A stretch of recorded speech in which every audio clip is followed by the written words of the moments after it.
આજે નવસારીના ગણદેવીમાં સૌથી વધારે 2.01 ઇંચ વરસાદ પડ્યો। નવસારીમાં 1.97 ઇંચ, જલાલપોરમાં 1.93 ઇંચ, ચીખલીમાં 1.61 ઇંચ વરસાદ ખાબક્યો।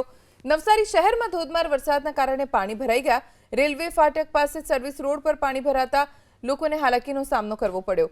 સવારથી જ વરસાદી માહોલ છે, જેના કારણે આ સ્થિતિ જોવા મળી। 2 ઇંચ વરસાદથી નવસારીમાં જળબંબાકાર છે। નવસારીના લુન્સીફુઈ વિસ્તારમાં ભરાયા પાણી। સત્યસાઈ સોસાયટીના મુખ્ય માર્ગ પર ફરી વળ્યા પાણી।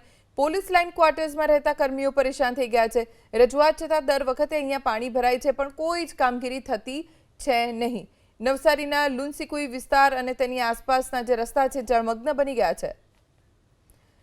અમારા સંવાદદાતા સિદ્ધેશ જોશી પાસેથી વધુ જાણકારી પ્રાપ્ત કરીશું। સિદ્ધેશ, પ્રી મોન્સૂન કામગીરી થઈ છે કે નથી થઈ? વરસાદના કારણે સ્થિતિ શું છે? જી, નવસારીમાં વહેલી સવારથી જ ધોધમાર વરસાદ વરસી રહ્યો છે, જેના કારણે શહેરના અનેક વિસ્તારોમાં પાણી ભરાઈ ગયા છે।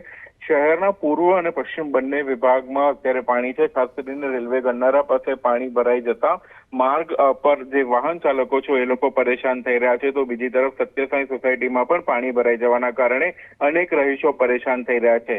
આ મહાનગરપાલિકા પ્રી મોન્સૂન કામગીરીના દાવાઓ તો કરે છે, પરંતુ ક્યાંક ને ક્યાંક આ દાવાઓ પોકળ સાબિત થઈ રહ્યા છે। વર્ષો જૂની જે સોસાયટીઓ છે, જ્યાં ક્યારે પણ પાણી નહોતું ભરાતું, એ વિસ્તારમાં પણ આ ચોમાસામાં પાણી ભરાતા સ્થાનિકો એનએમસી પર ખાસ કરીને અકળાયા છે। લોકો નારાજગી વ્યક્ત કરી રહ્યા છે।